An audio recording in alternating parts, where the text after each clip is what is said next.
আল্লাহ তাআলা এই পৃথিবীতে যতগুলো মানুষ সৃষ্টি করেছেন আদম আলাইহিস সালাম থেকে শুরু করে আজ পর্যন্ত যত মানুষ দুনিয়াতে ছিল এবং আসতে আগামীতে আসবে, সকল মানুষকে একই জাতের একই বর্ণের সৃষ্টি করেন। আল্লাহ তাআলা একাত্তরকে একার ধারা দিয়ে সৃষ্টি করেছেন। কেউ বা কালো, কেউ বা ফর্সা, কেউ বা খাটো, কেউ বা মোটা, কেউ বা রোগী, কেউ বা সুস্থ। এক এক দিক থেকে মানুষের সাথে এক এক রকমের ডিফারেন্স আছে। কোনো ব্যক্তির সাথে কোনো ব্যক্তির হুবহু মিল পাওয়া যায় না, কথা বলেন ঠিক। তদরূপভাবে আল্লাহ পাক রব্বুল আলামিনের একদম সুন্দর একটা সৃষ্টি, সেই সৃষ্টি দেখলে মানুষের ঈমান বেড়ে যায়। যেটা মানুষ চিন্তা করলে আল্লাহ তাআলাকে চেনা যায়, সেটা হলো পৃথিবীতে যত মানুষই বসবাস আমরা করতেছি, একজন মানুষের সাথে আরেকজন মানুষের কণ্ঠের কোনো মিল। একজন মা, সে যদি সন্তান জন্মগ্রহণ করে আর মাটা যদি অন্ধ হয়, দীর্ঘ 30 বছর 40 বছর পর্যন্ত অন্ধই ছিল, নিজের সন্তানের চেহারা কোনদিন দেখতে পারে না, কিন্তু দূর থেকেই যদি ওই সন্তান মাকে ডাক দেয়, আওয়াজ শুনলেই বুঝতে পারে যে এই অন্ধ মায়ের কয় নাম্বার সন্তান তাকে ডাকতেছে, কথা বলে। আল্লাহ তাআলার এমন একটা সৃষ্টি যে আল্লাহ তাআলা প্রত্যেকটা মানুষের কণ্ঠকে ভিন্ন ভিন্ন দিয়েছে। ঠিক তদ্রূপভাবে এই পৃথিবীর কোনো মানুষের সাথে কোনো মানুষের চেহারা মিল নাই। কারো চেহারা থেকে কারো চেহারার সাথে এক হবে না যে এই দুই ব্যক্তি দেখতে একই রকম, কোনো না কোনো ডিফারেন্স, পার্থক্য, ফারাক আল্লাহ তাআলা দিয়েছেন, কথা বলে ঠিক। ঠিক তদ্রূপভাবে মানুষ হিসাবে আল্লাহ পাক রব্বুল আলামিন এই দুনিয়াতে কাউকে ধনী বানাইছেন, কাউকে গরীব বানাইছেন। আল্লাহ তাআলা পবিত্র কুরআনুল কারীমের ভিতরে বলেন, কুলিল্লাহুম্মা মালিকাল মুলক তু'তিল মুলকা মান তাশা ওয়া তানজিউল মুলকা মিম্মান তাশা ওয়া তু'ইজ্জু মান তাশা ওয়া তুযিল্লু মান তাশা বিয়াদিকাল খায়র ইন্নাকা আলা কুল্লি শাইইন কাদির। আল্লাহ তাআলা ইচ্ছা করলে কাউকে ধনী বানাইতে পারেন, কাউকে গরীব বানাইতে পারেন।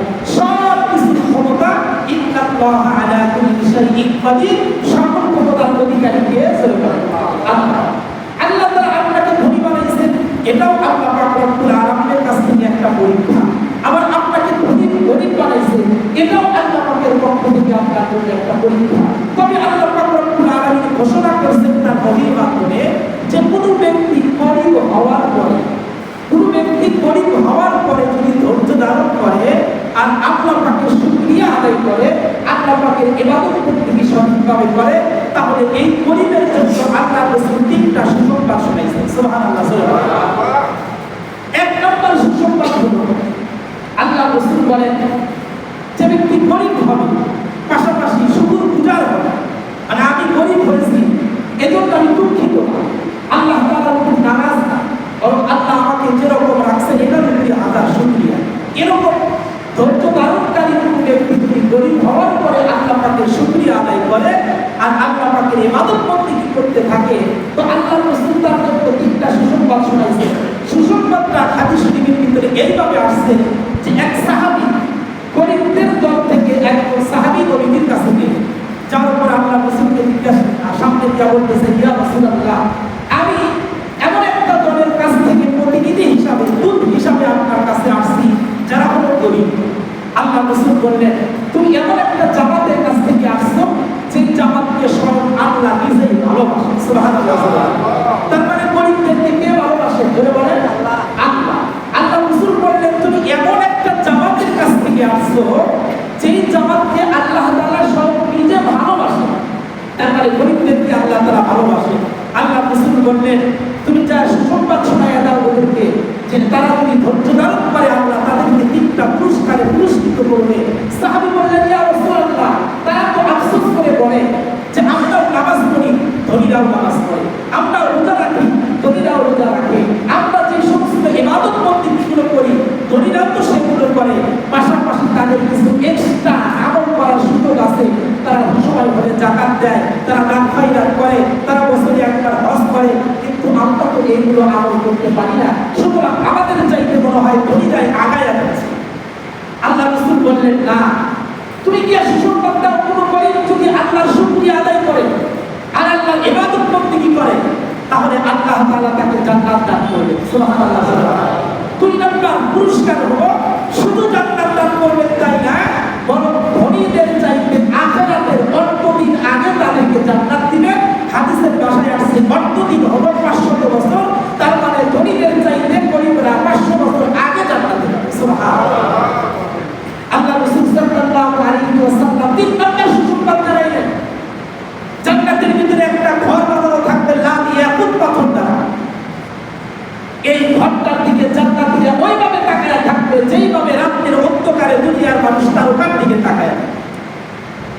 তাআলা সেদিন বলবেন এই ঘর হলো ওই সমস্ত ব্যক্তিদের জন্য যারা দুনিয়াতে গরিব ছিল আর আমার শুকরগুজার করছে, তাদের জন্য আজকে এই ঘর আমি নিজে নির্মিত করছি। সুবহানাল্লাহ। আল্লাহ তাআলা জান্নাতের ভিতরে গরিবের জন্য লাল ইয়াকুত পাথরের একটা ঘর তৈরি করবেন, যেটা ধনীর জন্য বানাইবেন না, কিন্তু গরিবের জন্য বানাইবেন। সেটা আল্লাহ রাসূল সাল্লাল্লাহু আলাইহি ওয়াসাল্লাম সুসংবাদ দিলেন। আরেকটা আমলের কথা হাদিসের ভিতরে আসছে যে কোন গরিব যদি গরিব হওয়ার পরেও এই দোয়াটা প্রত্যেক দিন পড়ে, সুবহানাল্লাহ ওয়ালহামদুলিল্লাহ ওয়া লা ইলাহা ইল্লাল্লাহ ওয়াল্লাহু আকবার, তাহলে আল্লাহ তাআলা তার উপর রাজি আর খুশি হয়। সুবহানাল্লাহ। এই আমলটা যদি ধনী করে তাহলে কি হবে? তা আল্লাহ রাসূল বলে এই আমলটা যদি গরিব করে, ধনীও করে, এরপরে ধনী এই আমল করার পাশাপাশি আরো যদি 10,000 টাকা আল্লাহ রাস্তায় দান করে, তারপরেও গরিবের আমলের মর্যাদা আল্লাহর কাছে বেশি হবে। সুবহানাল্লাহ। এখন বলেন তো কি আল্লাহ তাআলা যাদেরকে গরিব বানাইছেন, এই গরিব বানানোর পরে কি আল্লাহ তাআলা আমাদেরকে ঠকাইছেন না জিতাইছেন? দুনিয়াতে হয়তো বাহ্যিক দৃষ্টিতে আমরা দেখতেছি আমার তো কিছুই নাই, তারা তো ধনী অনেক কিছু পায়। ও ভাই, দুনিয়ার গরিব আসল গরিব না, দুনিয়ার ধনী আসল ধনী না, আখিরাতের ধনী হলো আসল ধনী, আখিরাতের গরিবই হলো আসল গরিব। এজন্য আল্লাহ রাসূল সাহাবীদেরকে জিজ্ঞাসা করেন, সাহাবীরা তোমরা কি জানো সবচেয়ে গরিবকে? সাহাবীরা বলে, ইয়া রাসূলুল্লাহ আমরা তো জানি যার মাল কম সে গরিব। আল্লাহ রাসূল বললেন না, আখিরাতের ময়দানে যার নেকি বেশি থাকবে সে হলো ধনী, আর যার নেকি কম থাকবে সে হলো গরিব। তার মানে আখিরাতের জিন্দেগি আসল জিন্দেগি আর দুনিয়ার জিন্দেগি হলো নকল জিন্দেগি। এখানে 60 থেকে 70 বছরের হায়াত, আপনি গরিব থাকেন আর ধনী থাকেন, 5 তলা থাকেন আর 10 তলা থাকেন আর 10 তলায় থাকেন, আপনার হায়াত শেষ হবে, মৃত্যু আপনার হবে। গরিব যেখানে যাবে আপনিও সেখানে যাবেন। এমন তো করেন নাই চট্টগ্রাম এলাকার ভিতরে যে গরিবদের জন্য আলাদা কবরস্থান আর ধনীদের জন্য আলাদা কবরস্থান, এরকম কি না? একই কবরস্থানে একই মাটির নিচে 3.5 হাত মাটির নিচে গরিবকেও যাইতে হবে, ধনীকেও যাইতে হবে। এমন কোনো সিস্টেম নাই যে গরিবের জন্য 3 কাপড় আর ধনীর জন্য 5 কাপড়, এরকম কি না? সকলের জন্য সমান। তার মানে মৃত্যুর পরে কে ধনী কে গরিব এটা আসল পরিচয় নাই, পরিচয় হলো আখিরাতের জিন্দেগি তুমি গরিব না। আখিরাতের জিন্দেগিতে তোমার নেকি কম না বেশি? যদি আখিরাতের জিন্দেগিতে নেকি বেশি হয় তাহলে তুমি ধনী, আর যদি নেকি কম হয় তাহলে তুমি গরিব। দুনিয়াতে গরিব হলে যেরকম সব কিছু কম থাকে, গাড়িটা তার কম দামি থাকে, বাড়িটা তার উন্নত থাকে না, নিয়ামতগুলো সে কম পায়, ঠিক ততভাবে আখিরাতের জিন্দেগিতে নেকি যার যত কম হবে, আখিরাতের জিন্দেগিতে জান্নাতের নিয়ামত তার তত কম হবে না। এজন্য আল্লাহ তাআলা আমাদেরকে গরিব বানাইছেন। আমরা হজ করতে পারি না, আমরা যাকাত দিতে পারি না, আমরা আরো ভিন্ন ভিন্ন ইবাদত করতে পারি না। আল্লাহ রাসূল সাল্লাল্লাহু আলাইহি ওয়াসাল্লাম বলেন, এক লোক 1 কোটি টাকা পায়, সে যদি 1 লক্ষ টাকা আল্লাহর রাস্তায় মসজিদে দান করে, আর একজন ব্যক্তি 10 টাকার বাড়ি, সেখান থেকে 1 টাকা যদি আল্লাহর রাস্তায় দান করে, আল্লাহ রাসূল বলে ওই 1 লক্ষ টাকা দান করার চাইতে গরিবের 1 টাকার মূল্য আল্লাহর কাছে বেশি। সুবহানাল্লাহ। এজন্যই তো আল্লাহ রাসূল সাল্লাল্লাহু আলাইহি ওয়াসাল্লাম যখন সাহাবীদের কাছ থেকে ত্রাণ তুলছিলেন, যখন দান দিচ্ছিলেন, হযরত ফারুক আযম রাদিয়াল্লাহু তাআলা তিনি অর্ধেক সম্পদ দান করেছেন, আর হযরত সিদ্দিক আকবর রাদিয়াল্লাহু তাআলা তার বাড়িতে কিছুই নাই, কিন্তু যা আছে তাই দান করেছেন। গরিবী হালতে যা দান করেছেন আবু বকর রাদিয়াল্লাহু তাআলা, হযরত ওমর রাদিয়াল্লাহু তাআলা তাদের কাছে তুলনামূলক কিচ্ছু না, কিন্তু আল্লাহ রাসূল কি বললেন? আল্লাহ রাসূল বললেন আজকে সকলের দানের চাইতে আবু বকরের দানের মর্যাদা সবচেয়ে বেশি। সুবহানাল্লাহ। এই জন্য গরিব হইছি ঠকি না, আল্লাহ তাআলা জিতাইছেন আপনাকে অর্ধেক দিন 500 বছর আগে গরিবের আগে জান্নাতে যাবে। এরপর 1 টাকা দান করলে লক্ষ টাকার চাইতে বেশি সওয়াব আল্লাহ তাআলা আপনার আমল নামায় দিবেন। সুবহানাল্লাহ। আল্লাহ রাসূল সাল্লাল্লাহু আলাইহি ওয়াসাল্লাম হাদিস শরীফের ভিতরে বলেন, কোন গরিব যদি ধৈর্য ধারণ করে আল্লাহর শুকরিয়া আদায় করে, আল্লাহর ইবাদত করতে ঠিকমতো করে, তো আল্লাহ তাআলা তাকে অবশ্যই জান্নাত দান করবেন। সুবহানাল্লাহ। কোন কিতাবের ভিতরে পাওয়া যায় হাসরের মাঠে 4 দল লোকের সাথে আল্লাহ তাআলা ঝগড়া হবে, 4 দল লোকের সাথে আল্লাহ তাআলার কথোপকথন হবে। তার ভিতরে 1 নম্বর হলো ধনী। ধনীরা বলবে, আল্লাহ দুনিয়াতে এমন এমন সম্পদ দিয়েছেন শেষ, ইবাদত বন্দেগী করতে পারিনি, এগুলো করার সুযোগ হয় নাই, সম্পদ তো অনেক দিয়েছিল। আল্লাহ পাক রব্বুল আলামিন হাসরের মাঠে পৃথিবীর ভিতরে সবচাইতে ধনী ব্যক্তি যারা ছিল তাদেরকে ডাকবেন। যেমন তাদের ভিতরে সুলাইমান আলাইহিস সালাম, দাউদ আলাইহিস সালাম, এদেরকে ডাকবেন। এদেরকে ডাকার পরে বলবেন, দেখো তো এদেরকে সম্পদ দিয়েছিলাম কিনা, তোমার চাইতে কম না বেশি? বলে, আল্লাহ আমার চাইতে অনেক বেশি, ওনাকে তো আপনি পুরো পৃথিবীর বাদশাহী দিয়েছেন। সুবহানাল্লাহ, সুবহানাল্লাহ। পুরো পৃথিবীর বাদশাহীটা, তার সম্পদের কোনো অভাব নাই, সেও তো মুহূর্তের জন্য আমারে ধরে নাই, তাহলে তুমি সামান্য সম্পদ দিয়ে আমারে কেন ভুলে গেলা? আর সম্পদের দোহাই দিতেছো আজকে বাঁচার জন্য, এটা কোনো দোহাই না, এটা কোনো ওসিলা না। যাও ফেরেশতারা একে নিয়ে জাহান্নামে নিক্ষেপ করো। নাউজুবিল্লাহ। সেই ধনীর দোহাই দিয়ে আপনি বলবেন, আমার এত সম্পদ ছিল, আমি হিসাব নিকাশ করতে করতে আমার দিন রাত শেষ হয়ে গেছে, ইবাদত করতে করার সুযোগ পাই নাই। নো, এ কথা বলার কোনো সুযোগ নেই। এরপরে আল্লাহ পাক রব্বুল আলামিনের সাথে আরেক দলের তর্ক হবে, যারা রাজনীতিবিদ ছিল।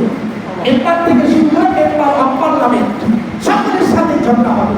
আল্লাহ তাআলাকে ডাকতে বলবে, আল্লাহ দুনিয়াতে মেম্বার ছিলাম, চেয়ারম্যান ছিলাম, এমপি ছিলাম, মন্ত্রী ছিলাম, যার কারণে মানুষের বিচার করতে করতেই দিন শেষ, এলাকার মানুষের খেদমত করতে করতেই দিন শেষ, ইবাদত করতে করার সুযোগ পাই নাই। আল্লাহ তুমি মাফ করে দাও।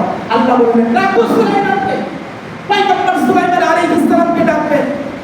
ডাকার পরে বললেন, তোমাকে কতটুকু রাজত্ব দিয়েছিলাম, তুমি কি মেম্বার অথবা চেয়ারম্যান ছিলে, অথবা বাংলাদেশ, ভারত, ইরান, পাকিস্তানের মতো একটা দেশের তুমি সরকার ছিলে? সে বলবে, না আল্লাহ, পশ্চিম থেকে পূর্ব পর্যন্ত, উত্তর থেকে দক্ষিণ পর্যন্ত পুরো পৃথিবীর রাজত্ব আমার হাতে ছিল। এমনকি সকল মাখলুকের রাজত্ব আমি করেছি, এমনকি পানির ভিতরে মাছের রাজত্ব আমি করেছি। সুবহানাল্লাহ। আল্লাহ তাআলা বললেন, তুমি কি এক মুহূর্তের জন্য আমাকে ভুলেছিলে? পয়গম্বর সুলাইমান আলাইহিস সালাম বললেন, না, কখনোই না, প্রশ্নই আসে না। কেন তোমাকে ভুলবো? তুমিই তো আমাকে রাজত্ব দিয়েছো, তোমারে কেমনে ভুলি? আল্লাহু আকবার। সুবহানাল্লাহ। পয়গম্বর সুলাইমান আলাইহিস সালামের সামনে সকল রাজনীতিবিদের প্রশ্ন একদম নাই হয়ে যাবে। আল্লাহ পাক রব্বুল আলামিনের সামনে তারা হতভম্ব হয়ে যাবে। আল্লাহ পাক তাদেরকে জাহান্নামে নিক্ষেপ করবেন। নাউজুবিল্লাহ। নাউজুবিল্লাহ। আরেকটা লোকের সাথে আল্লাহ তাআলার ঝগড়া হবে, যারা দুনিয়াতে রোগী ছিল, রোগী, প্যারালাইসিসের রোগী, রোগের কারণে তারা ঘর থেকে বের হতে পারে নাই, রোগের কারণে ওযু ইস্তেনজা করতে পারে নাই, তাদের সাথে আল্লাহ পাক রব্বুল আলামিনের সাথে কথোপকথন হবে। তাদেরকে, আল্লাহ দুনিয়াতে আমাদেরকে এমন রোগ দিয়েছিলে, রোগের কারণে হাঁটতেই পারি নাই, চলতেই পারি নাই, বাড়ি ব্যবহার করতে পারি নাই, কেমনে তোমার ইবাদত করি?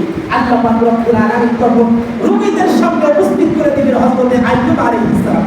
বলেন তো দেখি, আইয়ুব আলাইহিস সালামকে রোগ কি দুনিয়ার সাধারণ মানুষের মতো রোগ ছিল, নাকি সারা শরীরে পোকা ছিল?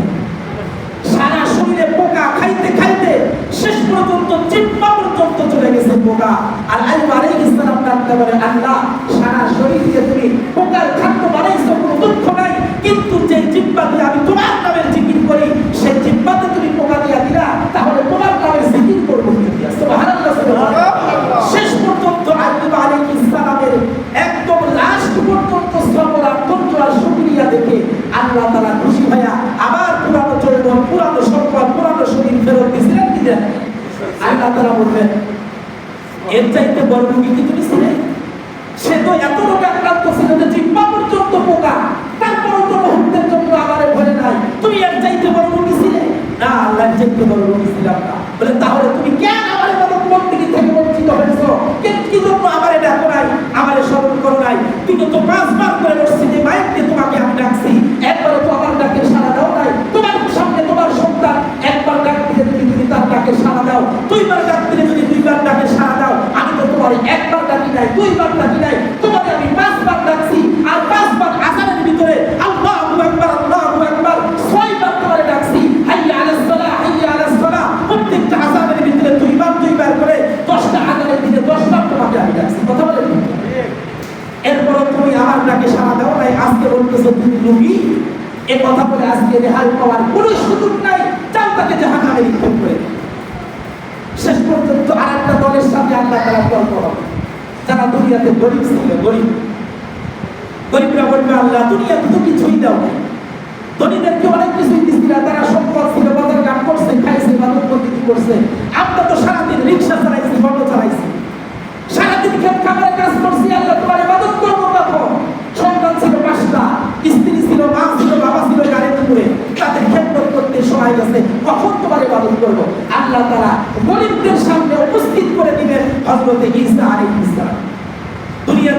দুই দিক থেকে সম্পদ পায়, একটা হলো হয় বাবার দিক থেকে, আর একটা হলো মায়ের বাড়ি থেকে, অর্থাৎ নারীর দিক থেকে। কথা বলে নানার বাড়ির থেকে সম্পদ পায়, দাদার বাড়ির থেকে সম্পদ পায়। কিন্তু ঈসা আলাইহিস সালামের বাবাও ছিল না, আমার মা ছিল, মার তো বিবাহ হয় নাই। বলেন তো দেখি, ঈসা আলাইহিস সালাম কোন দিক থেকে সম্পদ পাইছে? পায় না। তার বাবা ছিল না, বাবা সারা দুনিয়াতে জন্ম নিয়েছে, তাহলে বাবার বাড়ির থেকে সম্পদ পাওয়ার কোনো সুযোগ নাই। হযরত মারিয়াম আলাইহিস সালাম লালিত পালিত হয়েছে খালুর ঘরে, তারপরে তার নানার দিক থেকে সম্পদ পাওয়ার কোনো সুযোগ নাই।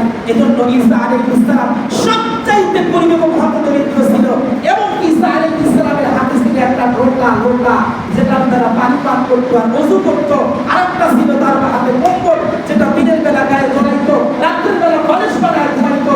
সে একদিন রাস্তা দিয়ে দেখতেছে, হঠাৎ করে দেখে গাছের নিচে একজন ব্যক্তি তার মাথার নিচে হাত দিয়ে ঘুমায়া গেছে। ঈসা আলাইহিস সালাম বলে, ওও তো আল্লাহ হাত দিছে, আমারও তো আল্লাহ হাত দিছে, ও যদি মাথার নিচে হাত দিয়ে ঘুমাইতে পারে তাহলে আমি পারবো না কেন? ও যা কম্বল কেন কাটবো? ওটা আল্লাহ রাস্তায় দাঁড় করে দিছে। সুবহানাল্লাহ জোরে বলে। আরে নাই তো কিছুই, শুধুই লোটা আর কম্বল, তারপরও দাঁড় করে দিলেন আল্লাহ রাস্তায়। এরপরে রাস্তায় চলতে চলতে কিছু দূর যাওয়ার পরে দেখে নদীর কিনারায় একজন ব্যক্তি দুই হাত চোল বানায়া নদীর পানি উঠাইয়া খাইতেছে। ঈসা আলাইহিস সালাম বলে, আরে ওরেও তো আল্লাহ হাত দিছে, আমারও তো আল্লাহ হাত দিছে, ও যদি হাত দিয়ে পানি উঠাইয়া খাইতে পারে আমি কেন পারবো না? যে বক্তাটা ছিল লোটা, এটাও মাটির বক্তাটা আল্লাহ রাস্তায় দান করে দিছে। সুবহানাল্লাহ। এখন শুধুই চির আর চির, শুধুই চির, তার কোনো সম্পদ নাই। এরপরে বলেন তো দেখি, মুহূর্তের জন্য কি আল্লাহরে ভুলছিলেন? বলেন না। আল্লাহ পাক রব্বুল আলামিন গরীবদেরকে বলবেন, এই তোমরা গরীব হওয়ার পরে আমার না শুকরিয়া আদায় করো। ঈসা আলাইহিস সালামের সাথে তুমি গরীব বেশি ছিলে না? আল্লাহ তার চাইতে বেশি ছিলেন না। বলে তাহলে কেন আমার ইবাদত করো নাই? কেন আমাকে ভুলে গেছিলা? যাও আজকে জাহান্নামের ভিতরে চলে যাও। নাউযুবিল্লাহ। এজন্য মেরে তারা বুজুর্গ একটা কথাই আমি আপনাদেরকে বুঝাইতে চাই, গরীব হওয়ার পরেও কিন্তু অনেক ইবাদত বন্দেগী করার সুযোগ আল্লাহ তাআলা দিয়েছেন। কথা বলে ঠিক না? গরীব হওয়ার পরেও যদি কেউ শুকরিয়া আদায় করে আর আল্লাহ পাক রব্বুল আলামিনের ইবাদত বন্দেগী পাঁচ ওয়াক্ত নামাজ ঠিকমতো পড়ে, এরপরও আল্লাহ তাআলা ধনীদের চাইতে, হজ কর্মওয়ালাদের চাইতে বেশি সওয়াবের অধিকারী বানায়া আল্লাহ তাআলা কিয়ামতের ময়দানে তাকে 500 বছর আগে জান্নাত দিয়ে দিবেন। সুবহানাল্লাহ। হাসরের মাঠে ফেরেশতারা আসবে হিসাব নেওয়ার জন্য। গরীবকে বলবে, তুমি হিসাব দাও। গরীব তখন ফেরেশতার চোখে আঙ্গুল দিয়ে বলবে, ইনতালিকু ইলাল জান্নাতি বিগাইরি হিসাব। আরে কিসের হিসাব দিব? আল্লাহ তো মালি দেয়, আল্লাহ তো মালি দেয় না, কিসের হিসাব দিব? ফেরেশতারা ডাকতে বলবে, আল্লাহ তোমার বান্দা তো হিসাব দিতে চায় না। বলে কি বলে? সে বলে সে নাকি গরীব ছিল, তাকে তুমি মালি দাও নাই, সাদাকতা, আমার বান্দা সত্য বলেছে, যা তারে জান্নাত দিয়ে দিই। সুবহানাল্লাহ। হাদিসের ভিতরে আসছে, যা তারে জান্নাত দিয়ে দে। ইনতালিকু ইলাল জান্নাতি বিগাইরি হিসাব। আর কিতাব, হিসাব কিতাব ছাড়া আল্লাহ তাআলা ওই গরীবদেরকে জান্নাত দিয়ে দিবেন। সুবহানাল্লাহ। আর ধনীদের সম্পদ ছিল, এই সম্পদের হিসাব দিতে দিতে দিতে দিতে 500 বছর চলে যায়। এই 500 বছর আগেই গরীবরা জান্নাতে চলে যাবে। এজন্য বলেন তো দেখি, গরীব হওয়ার পরেও ইবাদত বন্দেগী করার সুযোগ আছে না নাই?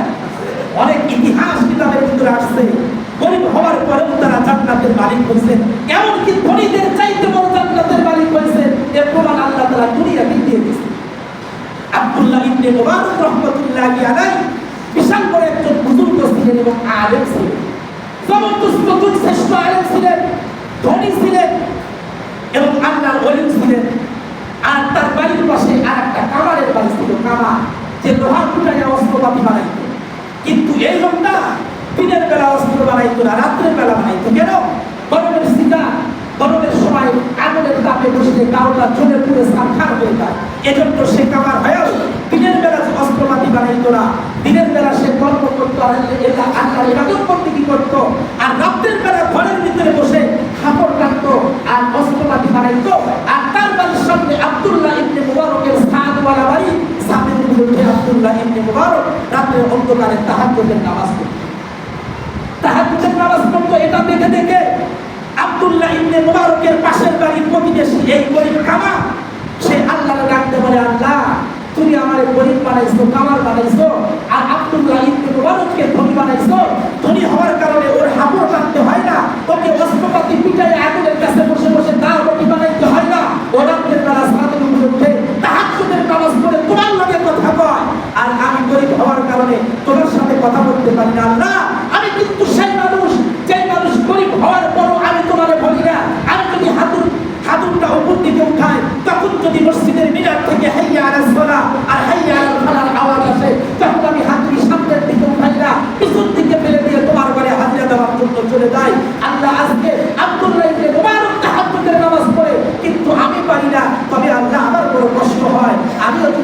আব্দুল্লাহ ইবনে মুবারকের মতো ধনী হইতাম, তাহলে আমিও দাঁড়ায়া দাঁড়ায়া তোমার লগে রাত্রে অন্ধকারে তাহাজ্জুদে কথা বলতাম। সুবহানাল্লাহ। এরকম আফসোস করতো। আজকে কি আমাদের আফসোস হয়? আর এখানে মসজিদে আযান হয়, জামাত হয়, মসজিদের সামনে দিয়ে কত মানুষ জামাত করেন, তো এখানে যখন উঠলাম দেখলাম এক আল্লাহ মাত্রা যাইতেছে বাজারের দিকে, তার মানে নামাজের কোনো চিন্তা নেই, আফসোসও নাই। যারা মতো সব মুসলমান নামাজের জন্য মসজিদের দিকে দৌড়াইতেছে, আর আমি তো বাজারের দিকে যাইতেছি। আমি কি মুসলমান না? এতটুকু ভয়, এতটুকু ভীতি, এতটুকু আফসোস তার দিলের ভিতরে নাই। কিন্তু এই আফসোসেরও দাম আছে। কারণ আফসোস করছে ভিতরে ভিতরে, সে জ্বলছে, আল্লাহ আমি যদি ধনী হইতাম তো ইবাদত করতে কি করতাম। মৃত্যুর পরে আব্দুল্লাহ ইবনে মুবারকের সাথে আরেকজন ওলীর দেখা হয়ে গেছে। স্বপ্নে চোখে বলে, আব্দুল্লাহ তুমি কেমন আছো? বলে আলহামদুলিল্লাহ, আমি তো ভালো আছি, আমি তো আল্লাহ তাআলার মেহেরবানিতে জান্নাত পেয়ে গেছি। তবে আমার চাইতে অনেক বড় জান্নাত, দামি জান্নাত পাইছেন আমার পাশের বাড়ির কামার। সুবহানাল্লাহ, জোরে বলো। তোমার পাশের বাড়ির কামার কেন তোমার চাইতে উন্নত জান্নাত পাইলো? মানে আমি রাতে দাঁড়ায় দাঁড়ায় তাহাজ্জুদ করতাম, আর আফসোস করতো আমি দাঁড়ায় নামাজ পড়ে যতটুকু নেকি পাচ্ছি তার চাইতে বেশি নেকি আল্লাহ ওরে দিয়ে দিয়েছে। সুবহানাল্লাহ। কারণ আফসোস করছে আপনি গরিব হয়েছেন, আমি গরিব হয়েছি, এজন্য না শুকরিয়া না, আল্লাহ শুকরিয়া আদায় করে, আল্লাহ তুমি আমার গরিব বানাইছো, গরিবের পাশাপাশি তোমার ইবাদত করার সুযোগ তুমি আমার দিয়েছো। এরকম শুকরিয়া আদায় করার আল্লাহকে বেশি বেশি ডাকা, তাহলে আপনি 500 বছর আগে জান্নাতে যেতে পারবেন। মেরে মুহতারাম দোস্ত বুজুর্গ, হাদিস শরীফের ভিতরে আসছে আল্লাহ রাসূল বাজারে গেছেন। বাজারে যাওয়ার পরে দেখেন এক সবজি বিক্রেতা, গরিব মানুষ, চেহারা কালো, সে সবজি বিক্রি করতেছে আর বলতেছে 1 টাকা 1 টাকা 1 টাকা। আল্লাহ রাসূল সাল্লাল্লাহু আলাইহি ওয়াসাল্লাম পিছন দিক থেকে যায় দুই বগলের নিচে হাত দিয়ে বুকের সাথে জড়ায়া ধরে। সুবহানাল্লাহ করে বলে।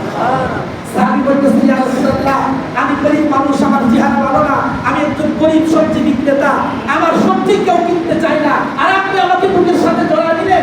আল্লাহ রাসূল বলে, আরে তুমি গরিব হলে কি হবে, তোমার হৃদয়টা ভালো, যার কারণে দুনিয়ার মানুষের কাছে তুমি গরিব, কিন্তু আল্লাহর কাছে তুমি ধনী। সুবহানাল্লাহ। মেরে মুহতারাম দোস্ত বুজুর্গ, বেশি লম্বা কথা বলবো না, একটা ইতিহাস কোরআন কারীম থেকে তাফসীর আপনাদেরকে শোনায় বিদায় দেব। এক আল্লাহর বান্দা গরিব ছিল, আরেকজন ধনী ছিল। গরিব লোকটা ধনীকে ডাকতে বলে, এই ধনী লোকটার অনেক বিশাল বড় একটা খেজুরের বাগান ছিল। এই খেজুরের বাগানে সে পানি দিত, আর গরিবটা তাকে ডাকতে বলতো, ভাই রে, তোমার আল্লাহ কত সম্পদ দিছে, কিন্তু আমি গরিব হয়েছি, তবে আল্লাহ শুকরিয়া, তোমার যে আল্লাহ সম্পদ দিছে এটা শুকরিয়া তুমি আদায় করো।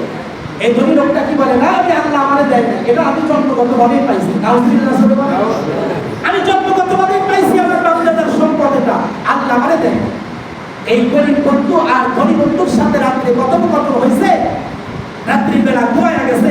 কোরআন শরীফের ভিতরে আসছে আল্লাহ তাআলা কিছু জাতিকে ফজরের সময় ধ্বংস করছে, যেমন লূত আলাইহিস সালামের জাতি, হুদ আলাইহিস সালামের জাতি, সালেহ আলাইহিস সালামের জাতি, শুআয়ব আলাইহিস সালামের জাতি, এদেরকে আল্লাহ তাআলা ফজরের সময় ধ্বংস করে দিয়েছে। এই যে এইগুলো তিনি ফলো করে করে করে করে ইহুদি খ্রিস্টানরা আজকে মুসলমানদেরকে শেষ রাত্রে ফজরের টাইমে ধ্বংস করার নতুন ষড়যন্ত্র করতেছে। কথা বলে ঠিক ফজরের সময় আক্রান্ত করে মানুষ যখন ঘুমায় থাকে, আল্লাহ পাক রব্বুল আলামিন ফজরের সময় এই ধনী ব্যক্তির খেজুরের বাগান এমনভাবে নিশ্চিহ্ন করে দিলেন যে সেখানে কোনো গাছ বলতে কিছুই ছিল না। এখন এই ধনী লোকটা ঘর থেকে উঠে খেজুরের বাগানে এসে দেখে কিছুই নাই, আর হাত কসলায়, এরকম হাত কসলায় বলে, ওয়াহিত বিসামারিহি ফাসবাহা ইকাল্লিবু কাফাইহি আলা মা আনফাকা ফিহা ওয়া হিয়া খাবিয়াতুন আলা উরুশিহা ওয়া ইয়াকুলু ইয়া লাইতানি লাম উশরিক বিরাব্বি আহাদা। হায় হায়, কি করছিলাম, যদি আল্লাহর সাথে অন্য কাউকে শরীক না করতাম, যদি আল্লাহ দিছে এটাই যদি বলতাম, আজকে আমার সম্পদটা হারিয়ে যাইতো না, আজকে আমার সম্পদ ধ্বংস হইত। সে তওবা করতেছে, ভুল স্বীকার করতেছে, হায় হায়, আমি যদি আল্লাহর সাথে কাউকে শরীক না করতাম। এজন্য দেখেন, যদি আপনি গরিব হয়ে থাকেন, যতটুকু নিয়ামত আল্লাহ তাআলা আপনাকে দিয়েছে, আপনার দুটো চক্ষু দিয়েছে, দুটো হাত দিয়েছে, দুটো পাও দিয়েছে, কথা বলার জবাব দিয়েছে, এর মধ্যে আপনি কর্ম করে খাইতে পারতেছে, এটাই কি আপনার জন্য যথেষ্ট নয়? কত ধনী মানুষ আছে, হাত নাই পা নাই, প্রতিবন্ধী হয়ে ঘরে ঘরে আছে, টাকা আছে, সবকিছু আছে, কিন্তু দুনিয়ার শান্তি তার নাই। আছে না নাই? জোরে বলে। টাকা থাকার পরও, সম্পদ থাকার পরও দুনিয়ার শান্তি নাই হয়ে গেছে, কিন্তু আল্লাহ তাআলা আপনাকে সব দিয়েছে। সুস্থ মানুষ আল্লাহ তাআলা আপনাকে বানাইছে, এটাই তো আমার জন্য আপনার জন্য যথেষ্ট। সুবহানাল্লাহ, এটাই তো যথেষ্ট। মেরে মুহতারাম দোস্ত বুজুর্গ, তাফসীরের কিতাবের ভিতরে আসছে ফিরাউনের একজন বাদী ছিল, বাদী দাসী, বাজার থেকে একটা মহিলাকে গোলাম হিসাবে কিনে নিয়ে গেছে। ফিরাউনের তো কোনো বাচ্চা ছিল না, স্ত্রী হিসাবে তার স্ত্রী কে ছিল তোমরা বলে? হযরত আসিয়া। কে ছিল? হযরত আসিয়া। আসিয়া তিনি তার স্ত্রী ছিল, তার কোনো সন্তান ছিল না, কারণ ফিরাউনকে আল্লাহ তাআলা আগে থেকেই প্রতিবন্ধী বানাইছিলেন, যৌন শক্তি তারা হারায় গেছিল। সুবহানাল্লাহ। কেন হারাইছিল এটা আরেকটা কাহিনী আছে, নবীদের সাথে বেয়াদবি করার কারণে। যাই হোক, এই ফিরাউনের ঘরে একটা পালক মেয়ে ছিল। এই পালক মেয়েকে দেখাশোনা করার জন্য আরেকটা দাসী সে রাখছিল। এই দাসীটা তো গরিব, কারণ ধনী তো কখনো দাসী হয় না, গরিবই তো দাসী হয় না, কি বলে? গোলাম কারা হয়, যারা গরিব তারাই তো হয়। তো দাসীটা গরিব মহিলা ছিল, কিন্তু সে গোপনে গোপনে কালেমা পড়ে মুসলমান হয়ে গোপনে গোপনে আল্লাহর ইবাদত করত। সুবহানাল্লাহ। একদিন হঠাৎ করে এই ফিরাউনের পালিত মেয়ে তার মাথার চুল পরিপাটি করতে গিয়ে হাত থেকে সিরকিটা পড়ে গেছে। আর এই দাসী তখন সিরকিটা উঠানোর সময় বলে বিসমিল্লাহি তাওয়াক্কালতু আলাল্লাহ বিসমিল্লাহির রহমানির রহিম, এই কথা বলে সে সিরকিটা নিচ থেকে উঠাইছে। হঠাৎ করে মুখ থেকে বের হয়ে গেছে। এ তো সারা জীবন গোপনে গোপনেই আমল করছে, কিন্তু সেই দিন আল্লাহ হয়তো মুখ দিয়ে বের করে দিছে।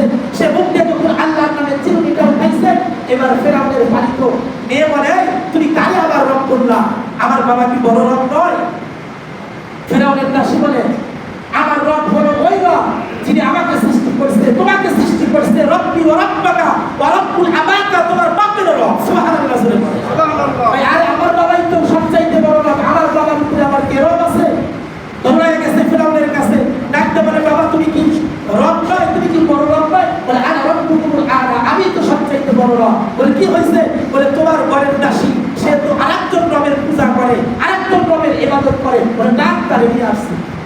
এবার বাতিলে নিয়ে আসছে, জিজ্ঞাসা করে তুমি কোন রবের ইবাদত করো? কয় যে রব আমাকে সৃষ্টি করছে, তোমার মেয়ের সৃষ্টি করছে, তোমার সৃষ্টি করছে, যে সারা দুনিয়া সৃষ্টি করছে। সুবহানাল্লাহ। যে সারা দুনিয়ার প্রতিপালক সেই তো রব। ফিরাউন বলে তাহলে আমাকে রব হিসাবে মানো না? বলে প্রশ্নই আসে না, মানবো না, কখনো না। বলে তাহলে আগ জ্বালায়, ডাল দেন জ্বালা আগুন। এবার জ্বালায় দিছে, তেল আগুনের কারণে টকবক টকবক করতেছে। এই দাসী একটা 10 মাসের একটা পরিজার টুকরা সন্তান ছিল, আর একটা 10 বছরের সন্তান ছিল। সর্বপ্রথম 10 মাসের সন্তানটাকে তেলের ভিতরে ছেড়ে দিছে। এবার সন্তানটা তেলের ভিতরে হাবুডুবু খাইতেছে, মৃত্যুবরণ করতেছে, কিন্তু দাসী দেখতেছে তার সন্তান উপর দিকে উঠতেছে আর বলতেছে মা খবরদার তুমি বের করো না, তুমি আল্লাহর উপরে তাওয়াক্কুল করো। আমাকে তেলের ভিতরে ফেলাইছে, কিন্তু আমি ডুব দিছি তেলের ভিতরে, মাথা উঠাইছি জান্নাতের ভিতরে। সুবহানাল্লাহ। এবার ফিরাউন তার বাদীকে ডাকতে বলে তোমার সামনে তোমার কলিজার টুকরা সন্তানকে আগুনের ভিতরে ফেলা, তেলের ভিতরে ফেলাইছি, এবার তোমার বড়টারে দিব, এখনো সময় আছে, আমাদের রব রব হিসাবে স্বীকার করো। বলে মৃত্যুর আগ পর্যন্ত আল্লাহরই রব হিসাবে স্বীকার করবো, তোমার রব হিসাবে মানতেই পারি। এরপরে 10 বছরের বাচ্চাটা তেলের ভিতরে ডুবাইছে। 10 বছরের বাচ্চাটা ইন্তেকাল করছে মা হিসাবে, মায়ের চক্ষু দিয়া পানি বের হয়েছে। ফিরাউন করে করছে, দিলটা নরম হয়ে গেছে, এবার বুঝি আমার রব হিসাবে স্বীকার করবে। দাসীকে ডাকতে বলে এবার কি আমাকে রব হিসাবে মানো? প্রশ্নই আসে না, কখনোই না। ঈমান কখনো হারাবো না, জীবন দিয়ে দিব। সুবহানাল্লাহ। এবার বাদীকে তেলের ভিতরে ফেলানোর আগে ফিরাউন জিজ্ঞাসা করে তোমারও এই তেলের ভিতরে নিক্ষেপ করা হবে, তুমি তাহলে বলো তোমার জীবনের কোনো শেষ ইচ্ছা আছে কিনা? ফিরাউনকে ডাকতে বলে আমার 2 সন্তানকে শেষ করে দিছো, আমারও তো তুমি শেষ করবার ভিতরে কোনো সন্দেহ নাই। তবে একটা কথা তোমারে বলি, আমার মৃত্যুর পরে আমার হাড্ডিগুলো আর আমার 2 সন্তানের হাড়গুলো একত্র করে একটা কবরের ভিতরে তুমি দাফন করবা। ফিরাউন শেষ পর্যন্ত তাই করছে। এই মা আর 2 সন্তানকে একই জায়গায় দাফন করায় 2500 বছর পরে আল্লাহ রাসূল সাল্লাল্লাহু আলাইহি ওয়াসাল্লাম যে রাত্রিতে মেরাজে যাইতেছেন, যাওয়ার সময় যেই পথ দিয়ে যাইতেছেন, ওই পথে যাওয়ার সময় এই 3 লোকের কবরের উপর দিয়ে যাইতেছে, আর আল্লাহ রাসূল জান্নাতের খুশবু তাদের কবর থেকে পাইছেন। সুবহানাল্লাহ। আল্লাহ রাসূল ডাকতে বলে এই জিবরাইল থেমে যাও, এখান থেকে মাটির নিচ থেকে জান্নাতের খুশবু আসতেছে। জিবরাইল আলাইহিস সালাম আল্লাহ রাসূলকে ডাকতে বলে ইয়া রাসূলুল্লাহ, জান্নাত তো আসমানের উপরে, আপনি মাটির নিচ থেকে জান্নাতের খুশবু কেমনে পান? বলে দেখো না এখান থেকে আসতেছে। জিবরাইল আলাইহিস সালাম পুরো ওয়াকিয়ার ঘটনা আল্লাহ রাসূলকে শোনায়া বলে এখানে ওই সমস্ত মহিলাদেরকে আর তার 2 সন্তানকে কবরস্থ করা হয়েছে, যারা ফিরাউনের সামনে নিজের ঈমানকে বিলীন করে দেয় নাই, নিজের জীবনকে উৎসর্গ করছে, কিন্তু আল্লাহর রব হিসাবে স্বীকার করছে, গরিব হিসাবে দুনিয়া বলে নাই, তাদেরকে এখানে দাফন করা হয়েছে। তাদের ঈমানি পাওয়ারের কারণে আল্লাহ তাআলা তাদের কবর থেকে 2500 বছর পর্যন্ত এখান থেকে জান্নাতের সুগ্রাণ মাটি নিচ থেকে বের করতেছে। সুবহানাল্লাহ, জোরে বলা। আল্লাহ রাসূল বলে, জিবরাইল তাহলে এই সুগ্রাণ কতদিন পর্যন্ত বের হবে? আল্লাহ রাসূলকে জিবরাইল আমিন ডাকতে বলে, কিয়ামতের আগ পর্যন্ত। যখন কিয়ামত হবে তখন বন্ধ হবে। কিয়ামতের আগ পর্যন্ত এদের কবর থেকে জান্নাতের সুগ্রাণ আসতেই থাকবে। সুবহানাল্লাহ। এজন্য মেরে মুহতারাম দোস্ত বুজুর্গ, উনি কিন্তু গরীব ছিলেন, ফিরাউনের ঘরের দাসী কিন্তু গরীব ছিলেন।